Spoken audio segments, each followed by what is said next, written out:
What's up, everybody? It's JD Shabazz again. We're here for another topic. And like I said, on the last topic, that we're going to change it up on this one. So we're going to talk about something a little different on this topic. So this one's going to be, what is paranormal and does it really exist? You know, so,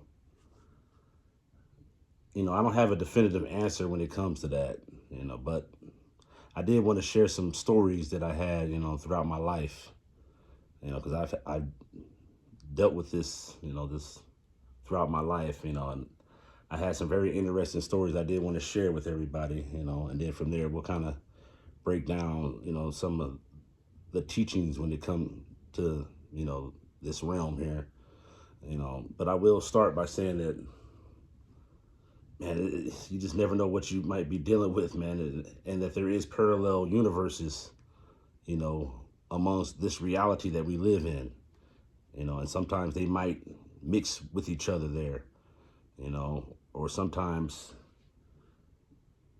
when you separate from your body and you pass away, and you leave this physical body, sometimes when you enter that spiritual world, you don't want to take the leap, to go, and there might be certain doors you got to walk through to be able to get to that other realm there.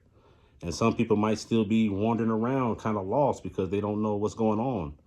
And that's probably why we have a lot of, you know, paranormal activity that might be going on in this reality that we starting to see. And it has been going on for a long time, but for a long time, we didn't want to believe this. And we were always told that it was something else, like they say the boogeyman, or, they would, people used to be worried about what was under their bed and stuff like that. That stuff existed and it always did, and there's always been this little world here that existed amongst this reality, So, I want to start, I got a few stories I wanted to talk about. And the first one is about the shadow figure, you know, that I seen when I was a kid. This happened around 1984, in St. Louis, Missouri.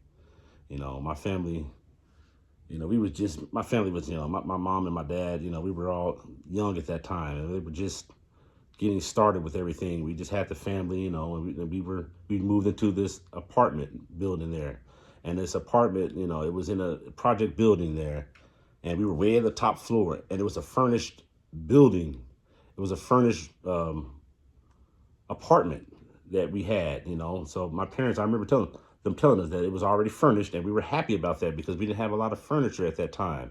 So we were happy to get this extra furniture, at this time, So I remember the whole living room was furnished. They had a couch there. They had this old rocking chair, a old wooden rocking chair that was sitting in the corner of the living room. And this living room had a partition, little wall there that you would pull, and you could open it up and close it off, and it would close off into these rooms here, like my mom's master bedroom, my mom and dad's master bedroom.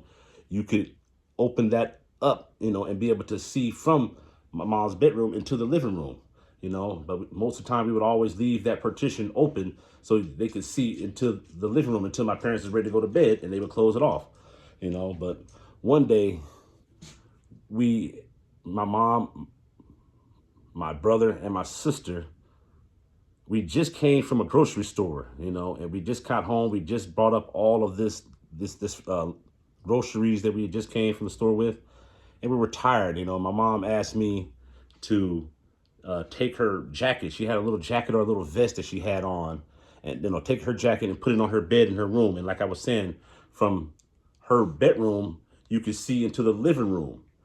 So when I took her, her jacket and put it on her bed, I looked into the living room. And when I looked into the living room, there was a shadow figure sitting in the middle of this living room. And it was a complete shadow. I mean, you couldn't see, it was no discernible features that it had. It was a complete just void. And you couldn't see anything into this. And it was hovering over the ground. So it wasn't all the way on the ground. And it had like these green kind of beady eyes there that I seen. And man, it froze me up so bad. I was stuck, and after a few seconds, I was able to scream. And my mom and my sister ran into the room, and by that time I looked away and it was gone that quick. And I was telling them about this, and man, we was so scared. We all ended up standing in my mom's bed, at that time, because my dad, I think he was a truck driver at the time, so he was always gone, throughout the night, so he wasn't there. So we was all in my mom's, bed, and my brother and my sister was so scared because my sister was already dealing with this, and I'll share her story too.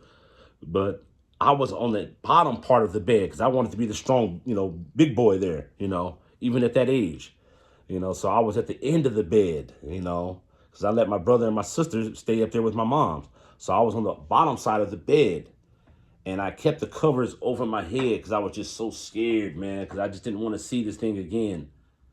But and I couldn't sleep, So after a while, I ended up getting some courage, So I finally took the covers off my head. And as soon as I did that, I looked into the corner of my mom's room. And there this thing was again. This shadow figure was there again. And I was so frozen and shook up. But I didn't want to wake up my mom, and I didn't want to wake up, you know, my brothers and sisters, you know. So I didn't even say nothing. I just put the cover back over my head, and I just was hoping that it just wouldn't do anything to me or mess with me. So I just let it go, and I just stayed the rest of the night with the covers over my head. So I never even looked out to see it again, you know. So later on, after this incident happened, we ended up having another incident happen where my mother and my sister, they took this trash out, and this has happened after, I seen the shadow figure. So after this happened, my sister and my mom took the trash out, and we was way in the top of this project building. So they had to walk down these stairs, and there was a big staircase that they had to walk down to get to the trash can or the trash bins, So I'm standing right outside that back door waiting for them, with my brother. And I was telling them I didn't even want them to go, because I didn't want to be in that house by myself because I was so scared, and I'm not afraid to tell you that, because this really happened, So I stood by the door and I was with my brother, and I don't know, I just got this weird feeling that there was something watching me, So I turned around, and when I turned around, we had a little office chair that was sitting on an office table. It was sitting right there, tucked in